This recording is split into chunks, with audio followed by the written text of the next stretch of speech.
Well, I'm at Motha's house again, and I noticed something in the backyard the other day, and I have not checked it out yet. And we're going to check it out together today to see what's going on, because it looks like we might have some sort of leak going on over here. I see all this water along here on the grass. I think that's from the sprinklers from the grass, but I've noticed over in here, see how this is all wet here, and it comes around this way too. Look at all that. What is causing that? I think she's got a leak somewhere in her drip irrigation. So we're going to check that out together. If you want to watch that and see if I can't find out what's going on here, and finding it and fixing it, stick around. Now see, I'm going to go back in the garage and turn the drip irrigation on, but I'm noticing this here, and it's just sticking straight up, but it does have a bubbler on the end, so I don't think it's that causing that, but we're gonna soon find out what's going on with this. Well, I say we're going to soon find out, because it could be something down underneath the ground where I'm going to have to dig a little bit to find out what's going on. Okay, so hey, if I wasn't making a video of this, I would be going through the same steps. Now I'm going to come back here and turn the drip irrigation system on, okay, and hopefully I can figure this out, because every time I look at the system it's like, okay, how do I turn it back on? You know, because I need to turn it on manually. And here's their Rainbird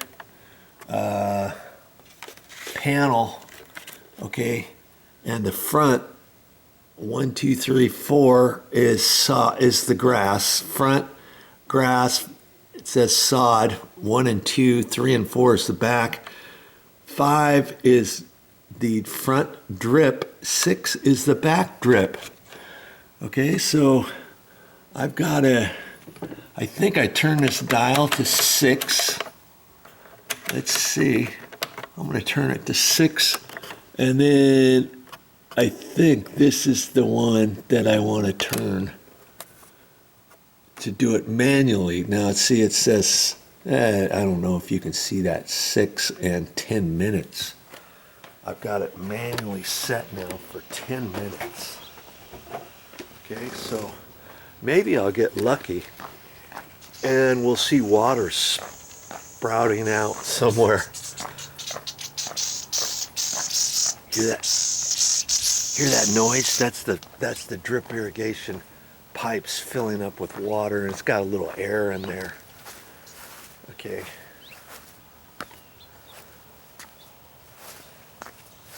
Huh. Now see, this one is dripping. Let's take a quick look at this. Here's a dripper. Man, that's going really fast too. And you see, most drip irrigation pipes, bubblers, don't go that fast. This could be a 2 gallon per hour. They've got half gallon per hour drippers, 1 gallon and 2 gallon. That's too much water. Okay, and I see some moving water over here. See? You see that? Right there. Right here. Look at this. Look at this. I have not checked this before. Okay? Look at that. That's why we've got all this water. That's a waste of water. It's probably been doing that for months. Well, I don't know about months, but just goes to show you, every once in a while you might want to check your your drip irrigation out. Okay, so and that's funny too. Do you see how thin this pipe is? I can feel that it's probably 3/16 or 1/8. And you see how much bigger this pipe is. This is 1/4-inch tubing. Okay? And that other one is smaller tubing than this. Years ago, this house is over 20 years old. Okay? 24 years old or so. And years ago, the drip irrigation lines coming off the main line was 1/8 inch or 3/16. So this is really small, and I don't know if I have a bubbler or an end that is that small. And I'm gonna have to see what to do with that, because this bubbler right here could in fact service this bush. Okay, so I don't know if I want to cap that off. I might have to find a little bubbler drip end for that. Okay, so I've got to decide a couple things here, don't I? This one here might be for this. I might have to do some digging around this bush. That's a big bush too. See there? Look how big that bush is. I want to make sure before I change that. See, I've got some option. I could cap that off. I could reroute this and face it going over this other direction. Take the bubbler end off and maybe put a 1-gallon drip on there, because that's going way too fast. It shouldn't be going that fast, because the bubblers, if you saw that, it was on for 10 minutes. 10 minutes of that much water for a big old huge bush like this, or for this rose bush. Okay, and I'm thinking this might have been for another plant right here. Maybe years ago it died and somebody dug it out, but they weren't paying attention, were they? It's like, what happens to this? So we've got some options. We've got to check that out. So there's a couple different things right there. And you see, it could be that this gets up so high, once the water turns on, maybe it fills up and then comes out this way. Because see, this is all wet. We're being a little Mr. Investigator now. Could it be possible that all of this water goes up this way and then creates all this? I don't know. That's kind of a mystery to me on that. I think what I'm going to do is I'm going to turn the drip irrigation off for this. I'm going to turn on this back grass. Okay, I'm going to turn the back grass on, and we're going to see how the sprinklers are set up for this grass, if there's possibly a broken sprinkler around the edge, or if one of the sprinkler heads has been turned the wrong way. And we'll check that out next here. Okay, so back, and I don't know which one it is. See, it said 3 and 4 are the back, so I might have to try the 3 first, and then if that's on the other side, do the 4. See, 3 and 4 are back sod.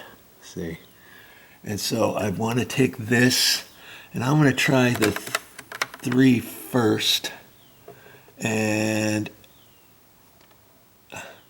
now I see. I don't know if I've got a. Okay, I'm pressing that again. Oh, and now all this stuff lit up. That might have shut everything off. Okay, now let's try it again. This is stage 3, and they got the grass on for 13 minutes.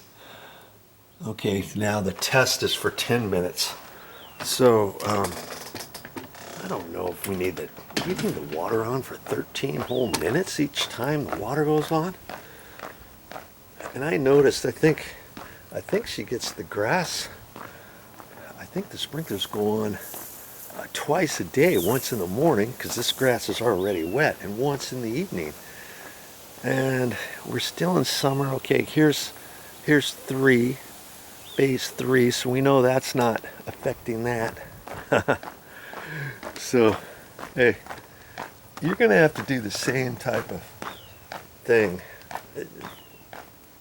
to check your water issues out. And I would suggest doing this every once in a while, even if you have a landscape gardener. Let's say we're going to turn this to 4. I guess I pressed that and that turns it off. I heard something. Okay, now we're on station 4, and see it's set for 13 minutes, but then in test mode it just goes for 10 minutes. And not all sprinkler timers are the same. Yours might be slightly different than that, so you're going to have to spend a few minutes to figure it out. Now let's see what's happening with this one. Oh, okay, I see what's going on with this one. You see what's going on? We got a sprinkler. I'm going to have to walk out there. Oh.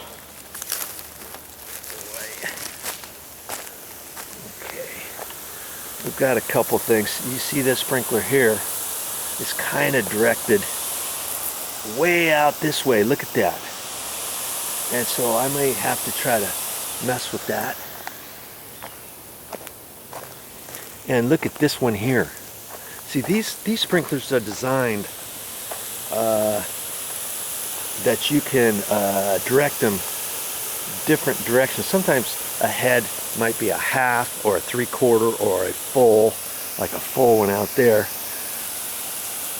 And you might not be able to adjust them. Other ones, you might be able to take that and do some twisting on it. And sometimes you can twist the rod that sticks up, and you can adjust it. Now because this is on an angle, this one actually is set for 3/4. You see how it's coming out this way and it's coming out that way. So I can reduce that a little bit, okay? And look at this one.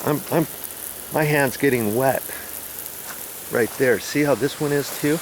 Look, it's almost 3/4. It's 5/8.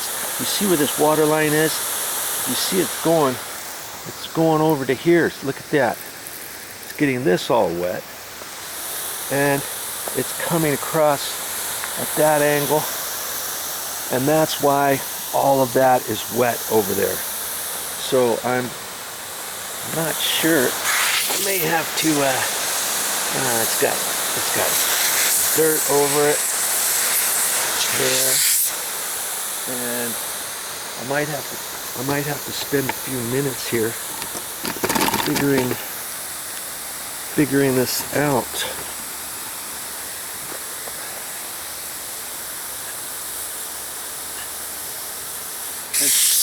Sometimes you can take it. Oh, okay, look.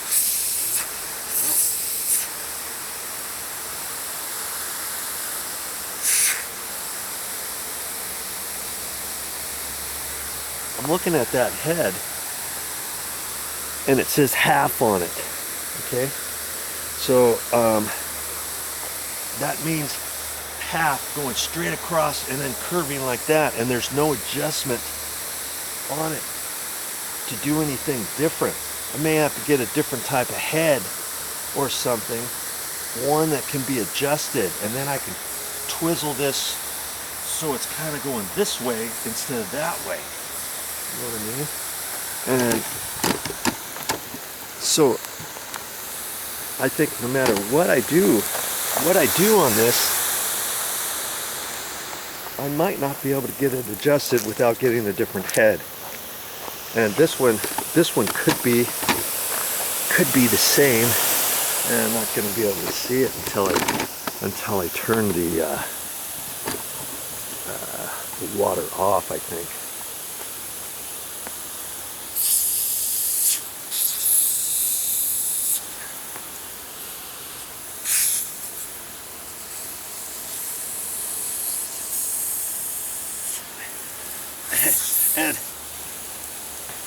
I probably need to get a little screwdriver and a pair of pliers. Sometimes you can take a pair of little mini vice grips or a pair of pliers and grab the arm and twist it, you know.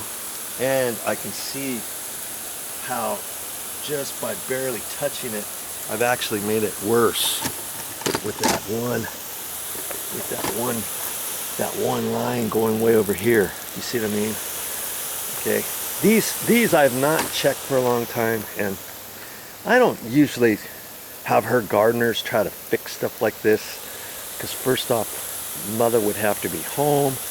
They would have to turn the sprinklers on in the garage and then do some fixing, and this type of stuff generally is not included in your gardening, landscaping, weekly trips. You'd have to ask your gardener if they include stuff like this. Generally, I'm guessing that they might do some light adjustments on sprinklers, but they're not going to fix drips and find out where the drip irrigation goes, or fixing a leak without charging you extra. No, oh yeah, they can charge you extra. They might charge you $125 to fix these things. Okay, why not do it yourself? It doesn't take that much to do stuff like this. Okay, I've got all kinds of drip irrigation videos on my channel. Go to my main YouTube channel page and click on playlists and scroll down to landscape repairs or drip irrigation or something like that. You'll find all kinds of stuff that I've done around this house, my mother's house, that I've done around other people's houses, my auntie's house, a friend's house, my house. So, you know, this isn't the first time, but do I do this stuff every day? Heck no. So I'm gonna have to spend some time. See how this one's coming straight over here like this. This is just a waste of water. And if here's the other thing too. If you're on a meter, a water meter, you're just wasting water. You know, maybe you've got some brown spots on your grass because your sprinklers, a portion of your water's coming here rather than going out there. Now you can see this grass is nice and green, and that's not the case, but I don't need all this extra water bed over here and this pool over here. I'm gonna do that fixing here in a minute, and I'm gonna see what I can do about this when the water goes off. Get my tools out here and kind of putz around with these, see if I can't get these adjusted a little bit better. And more than likely, if I want to do a 100% job, I may have to, if I wanted to, I may have to take the whole entire sprinkler head out and get a different one. Okay, but we'll see. We'll see. And the other thing I can do too, this grass has been getting a lot of water, and I'm getting wet now. I shouldn't have done that. My camera's all wet now. See, I can first off, I can tell this head is different than those other ones. This one is like a quarter, making adjustments. See how half is supposed to be going about like that. And look at all this extra water here. Look how much puddled there is here.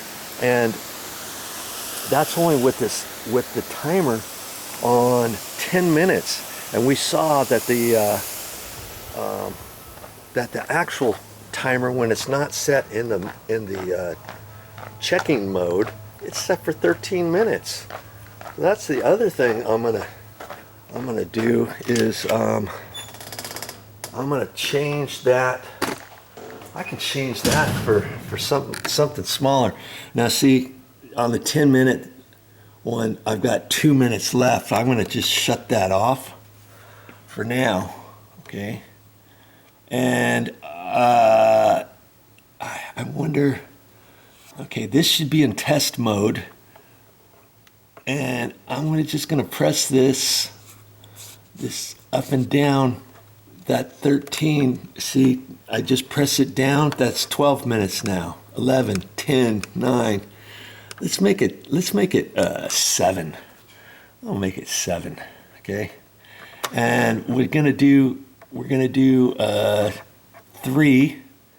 Zone 3 was in the backyard, and I'm gonna change that to 7. Phooey on this. And let's see what we got in the front yard. We got 8 minutes. Zone 1 and Zone 2, 8 minutes. I'm gonna change that to 7. Zone 2 and Zone 1, 7. Okay, for right now, I'm just gonna do that. And we're gonna, let's look out front here real quick. I think they had it set for less because she's on a slope.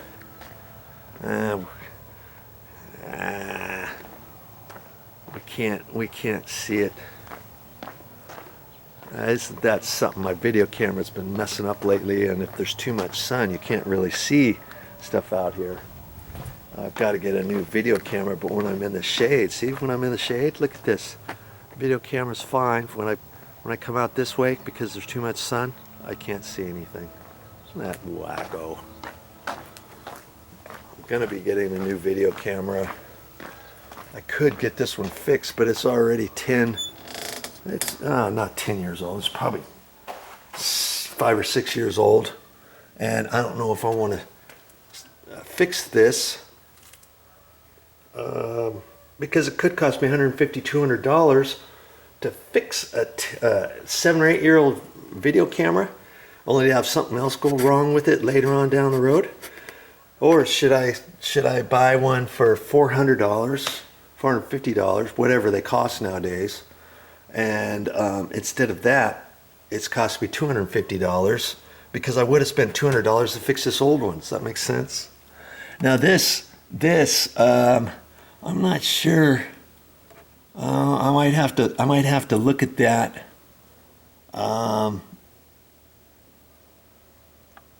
Because I'm not sure how to turn it on 2 times, 2 different times during the day.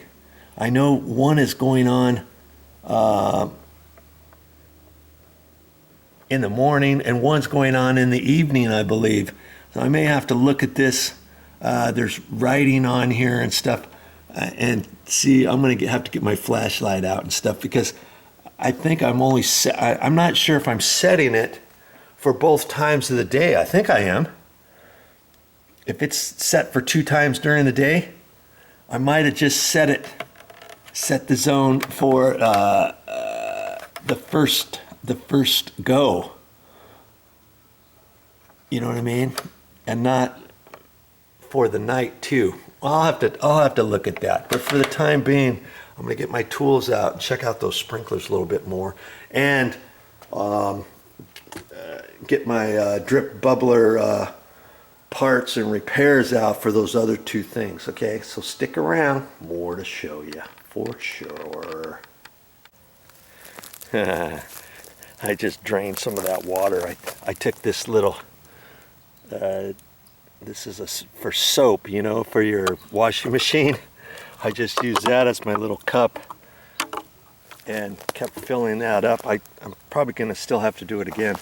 Now, when I look at this, I can see it was cut clean off at an angle. Okay? What does that tell me? It tells me that the gardeners could have accidentally hit it when they were cutting this bush and trimming it and stuff. They probably were down here trimming, and their trimmer caught that and they didn't even realize it. And so before I just cap it off willy-nilly because it's out here, thinking, okay, could it possibly, how could it be going to here, because that pipe is too short. The bubbler should be way up in here somewhere. And before looking at that, I've determined that, well, because it's cut off at an angle, this could be way long. It could be another 1.5 feet long, and the bubbler could be way up underneath here. Okay? So I don't want to just cap that off or anything like that until I make a determination. So I got my gloves out here and my knee pad and my little putty knife, and I'm gonna putter around, seeing if I can't find the other end of that. It's got to be close. It was twisted like that. It's probably up in here somewhere. And because see, I've got repairs and stuff for 1/4-inch tubing.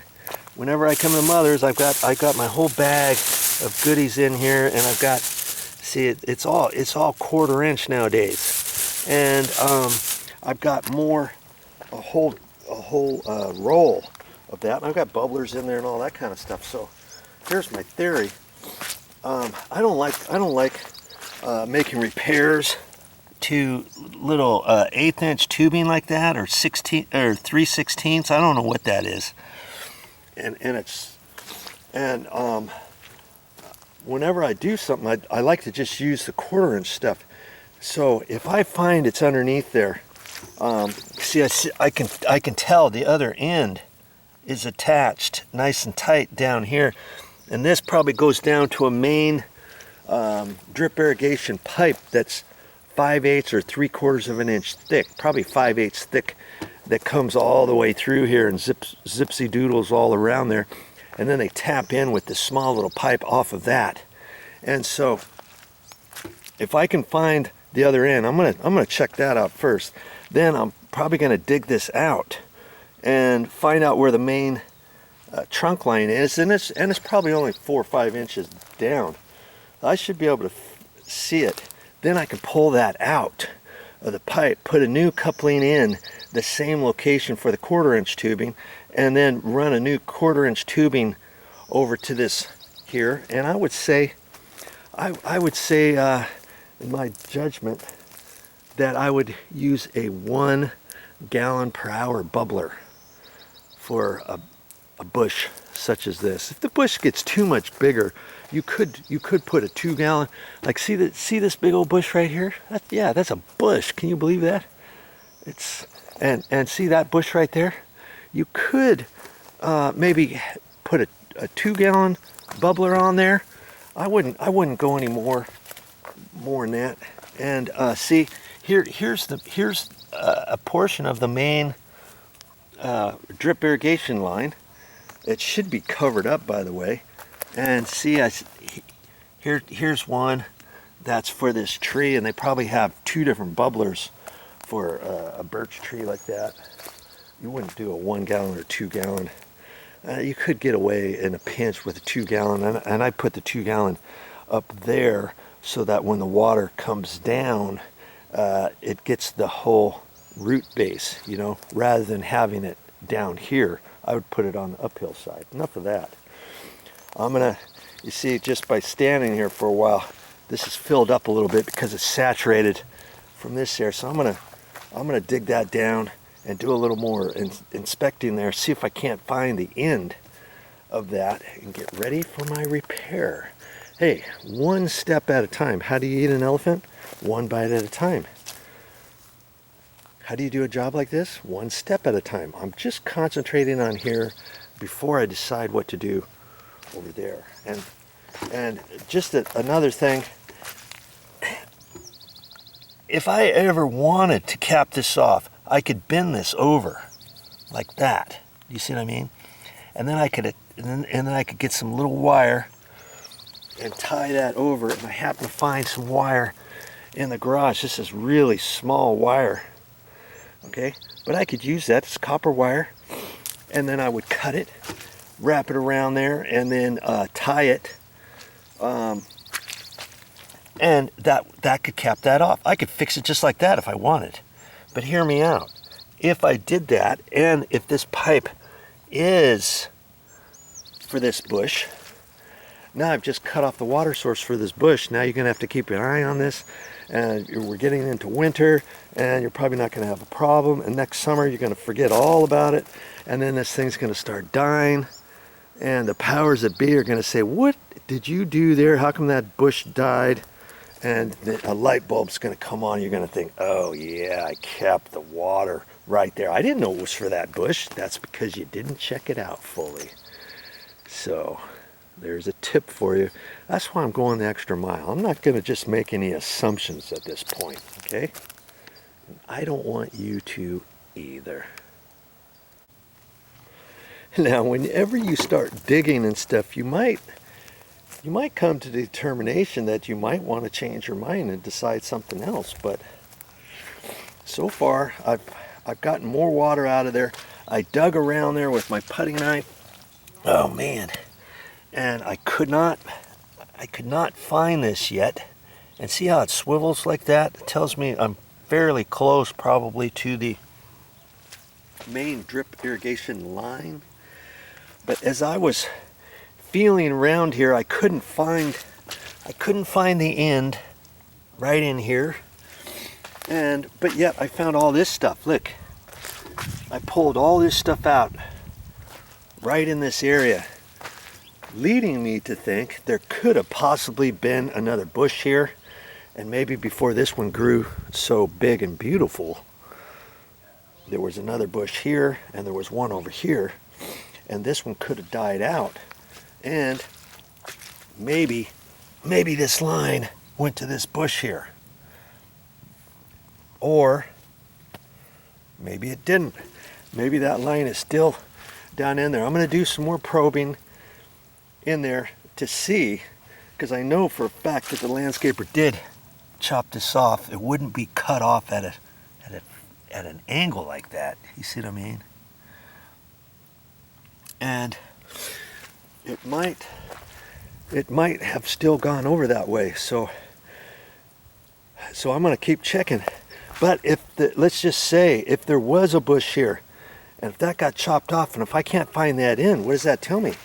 Well, that tells me maybe the drip bubbler was only on there about to here, and when they chopped it off, it could have flew anywhere. The end of it could have flown anywhere. It could be in here somewhere. Who knows? Do you see what I mean? If it was for a plant that was here instead of the drip bubbler for there. Okay, so that could be possible too. But I'm not going to give up just yet. It could be down in the dirt, in the mud, a little bit further before they ran it up there. Because lots of times you'll take a bubbler like this, and I'll dig it down a little bit into the dirt, scrape the bark away or something, like if I'm adding one or to an existing plant or a new plant, and then I'll cover it back up with the bark and so forth, so you don't see it running along the top. You know what I mean? Oh, did you hear that? There was two hummingbirds right there just a second ago. Okay, so I'm gonna get some of this water out, and I'm gonna dig a little bit further and reach my hand down in there. If I can't feel it or anything, then I've gotta make the determination that this probably is not for this bush. And yes, could I go the extra mile and try to get under there and feel around? I might do that too and see if there's a bubbler. It's going to be kind of tricky to do that, because unlike a bush like that, I can't get down to the base of that very easily, can I? But if I can find another bubbler in there, then I'll know that this was in fact for something else. If I wanted to turn the water back on again, I could bend this pipe over temporarily like that. Remember, like I was showing you, like that. I take my little wire goodie right there, tie it around that, and then turn the water back on and probe around there, or see if I can, or hear if I can hear the bubbler under this bush here, something like that. Yeah, I want to really check it out, because if I can't find a bubbler for here, then I'm going to have to make the assumption that this was for that, and in fact this could have cut it. It could have ripped the other piece that went into the bush a foot or so. It could have taken that whole piece when the gardener chopped it off, and it could have flung it out. So I'm not ready to give up just yet. I want to make sure that there's water to this bush before I make this repair. Make sense?